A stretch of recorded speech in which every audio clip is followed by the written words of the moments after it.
Halo, selamat pagi anak-anak. Apa kabarnya? Ibu berharap kalian semua dalam keadaan sehat ya. Tidak kekurangan apapun, tetap sehat, tetap semangat walaupun dalam online tetap semangat ya. Hari ini kita akan membahas ya kembali mapel biologi, yaitu bab terbaru dari semester genap, interaksi makhluk hidup dengan lingkungannya.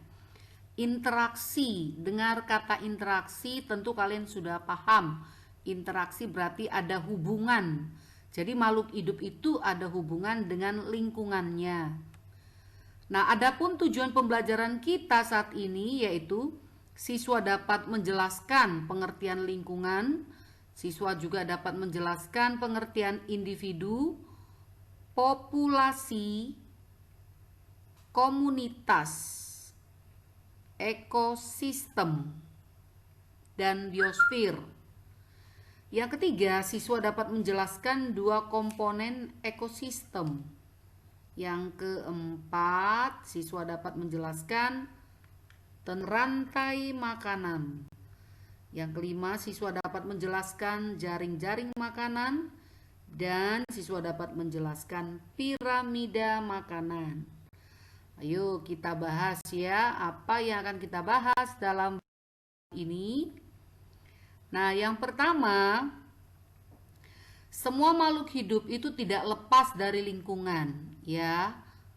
Nah, lingkungan itu apa? Segala sesuatu yang ada di sekitar kita yang mempengaruhi kehidupan kita. Jadi, kalian ya, apa yang ada di sekitar kamu dan itu sangat berhubungan dengan kehidupan kita, itu adalah lingkungan ya. Di lingkungan kita itu ada benda mati dan juga ada makhluk hidup. Nah, satuan-satuan di dalam ekosistem yang pertama adalah individu. Yang kedua, populasi. Yang ketiga, komunitas. Yang keempat, ekosistem. Ya. Apa itu individu? Nah, jelas individu itu adalah makhluk hidup tunggal, jadi sendiri ya, individu itu sendiri. Misalnya seorang manusia, seekor sapi, sebatang tumbuhan itu tergolong individu. Yang kedua, populasi. Nah, populasi itu apa? Kumpulan dari individu yang sejenis. Jadi individu-individu yang sejenis itu berkumpul dalam satu tempat tertentu. Jadi kalau dikatakan populasi berarti ada populasi manusia, ada populasi hewan, ada populasi tumbuhan, ada populasi nyamuk dan lain sebagainya. Sedangkan komunitas kumpulan dari beberapa populasi yang berada pada tempat tertentu. Misalnya di lingkunganmu ya terdapat populasi manusia, ada populasi tumbuhan, ada populasi misalnya populasi semut dan ada populasi hewan yang lain. Nah, itu komunitas ya. Jadi beda ya. Komunitas itu kumpulan dari beberapa populasi. Sedangkan populasi itu kumpulan individu sejenis. Sedangkan individu itu adalah tunggal, sendiri. Nah, sedangkan di ekosistem, nah ini antara komunitas atau kumpulan makhluk hidup itu dengan lingkungannya, baik secara maksudnya lingkungan itu ya benda mati ya. Jadi semua makhluk hidup, semua komunitas itu memiliki hubungan timbal balik dengan lingkungan yang tergolong adalah benda mati. Misalnya semua makhluk hidup membutuhkan air, atau semua makhluk hidup membutuhkan oksigen, atau juga semua makhluk hidup membutuhkan cahaya. Nah, ada hubungan timbal baliknya, baik lingkungan terhadap kita dan juga kita terhadap lingkungan. Itulah ekosistem. Sedangkan biosfer itu adalah semua kesatuan ekosistem yang ada di perairan, ya, misalnya di perairan daratan, di laut kan juga ada ekosistem, ada di daratan dan juga ada di udara. Nah, semua kesatuan itulah yang disebut dengan biosfer tulisannya ya. Nah, ini perhatikan, ini gambar individu ya, seekor gajah. Nah, populasi itu kumpulan dari gajah.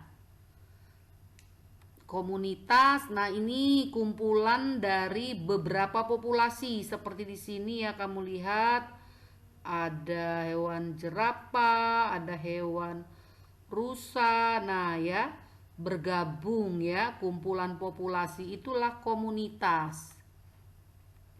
Nah, sedangkan yang ekosistem, nah ini kamu lihat ya, kumpulan dari beberapa komunitas yang membutuhkan tanah, udara, cahaya. Nah, di sini ya, baik tumbuhan maupun hewan. Nah, berhubungan dengan air, udara, cahaya, gravitasi bumi, ini semuanya adalah ekosistem. Nah, di dalam ekosistem itu, nah itu ada dua komponen ya, komponen abiotik. Abiotik itu adalah benda mati atau tidak hidup. Semua benda mati atau makhluk tak hidup yang ada di dalam ekosistem.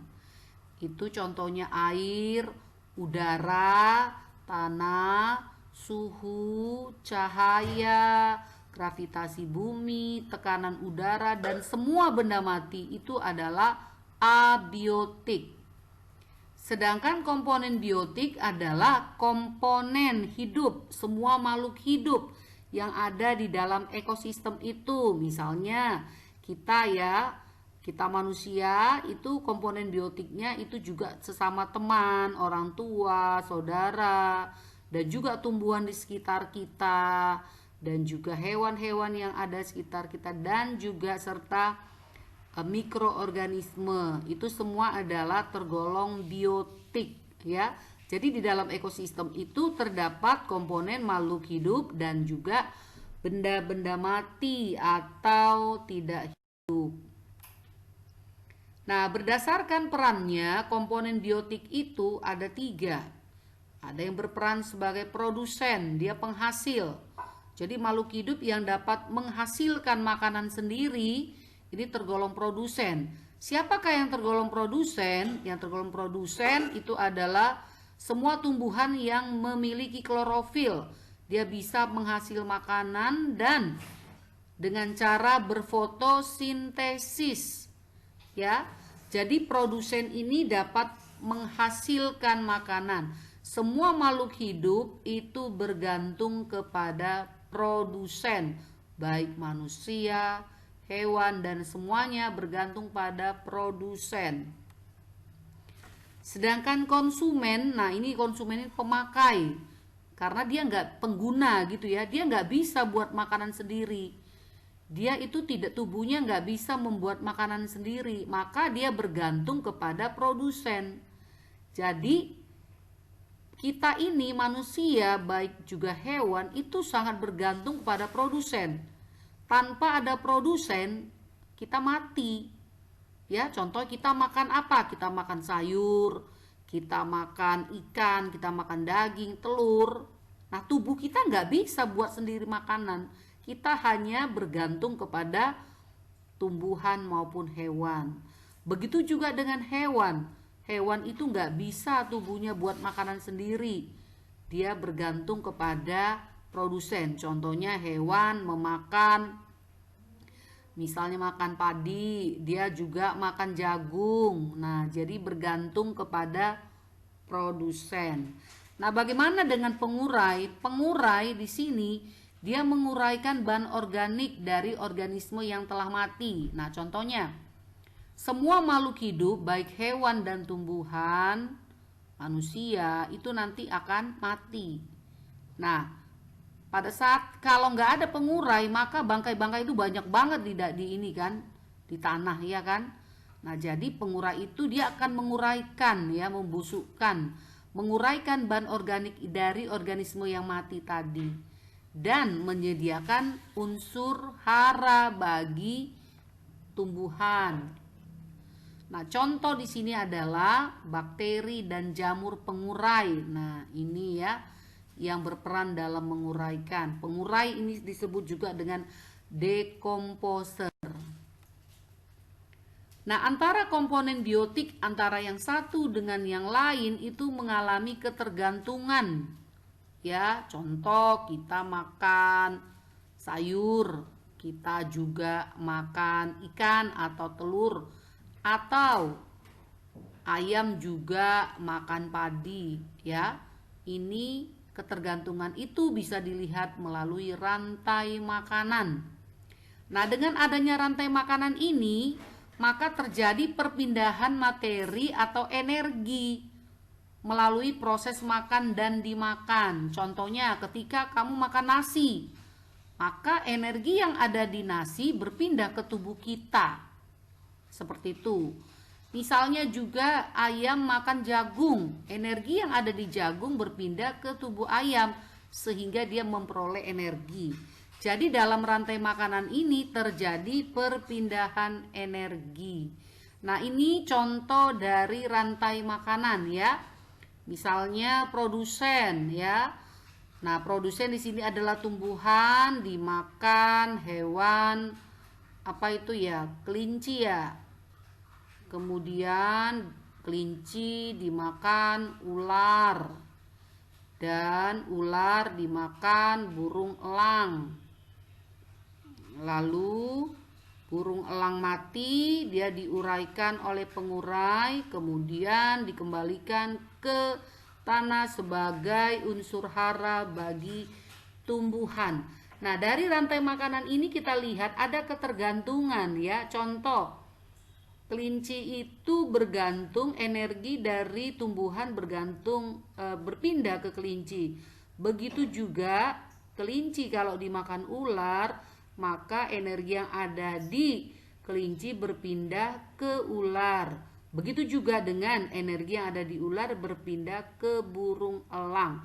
Nah, bisa kalian dilihat dari rantai makanan ini, ada yang berperan sebagai produsen, ada konsumen, dan ada pengurai atau decomposer.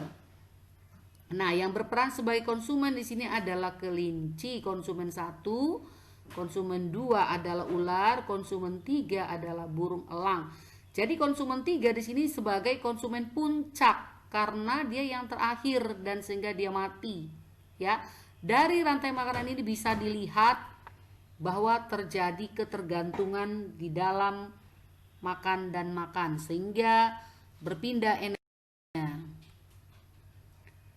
Nah, yang kedua, jaring-jaring makanan. Nah, tadi rantai makanan. Kalau yang ini jaring-jaring makanan. Kalau jaring-jaring makanan itu rantai makanannya lebih dari satu. Ya, kamu lihat rantai makanannya lebih dari satu. Makanya gabungan rantai makanan yang saling berhubungan satu dengan yang lain sedemikian rupa yang membentuk jaring-jaring. Kenapa terbentuk jaring-jaring? Karena setiap jenis makhluk hidup itu tidak hanya memakan satu jenis makhluk hidup saja, tapi memakan makhluk hidup yang lain. Misalnya, kamu lihat contoh gambar jaring-jaring makanan di sini ya.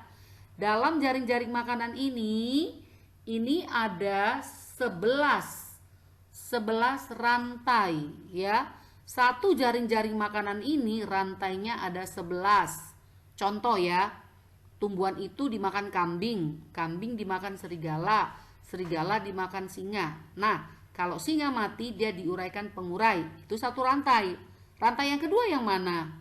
Tumbuhan dimakan kelinci, kelinci dimakan serigala, serigala dimakan singa, lalu singa mati diuraikan pengurai. Itu 2. Ya. Lalu rantai ketiga apalagi? Tumbuhan dimakan kelinci, kelinci dimakan kucing hitam dimakan serigala, serigala dimakan singa. Jika singa mati diuraikan pengurai. Jadi ada banyak dalam satu jaring ini, lebih dari satu rantai. Makanya dikatakan gabungan dari rantai makanan yang saling berhubungan antara satu dengan yang lain. Seperti serigala. Serigala itu nggak cuma makan kambing, ternyata dia makan kelinci juga, makan kucing hitam juga.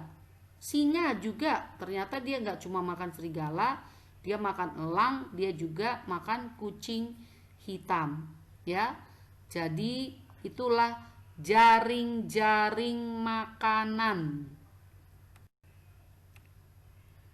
Nah, kalau kamu lihat tadi ya, antara rantai dan jaring-jaring makanan, bisa kita lihat bahwa kamu bisa lihat tadi bahwa produsen adalah satu-satunya sumber penghasil buat semuanya, buat konsumen dan pengurai. Maka idealnya keseimbangan alam itu dapat terjaga jika dalam suatu ekosistem produsennya harus lebih besar masanya dibanding konsumen. Nah, lihat.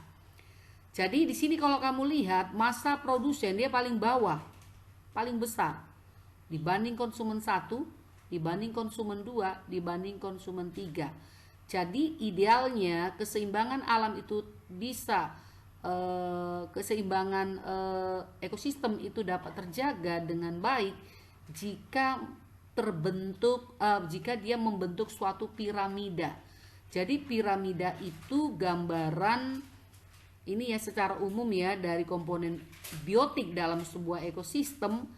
Jika massa yang paling bawah itu adalah produsen, dia paling besar.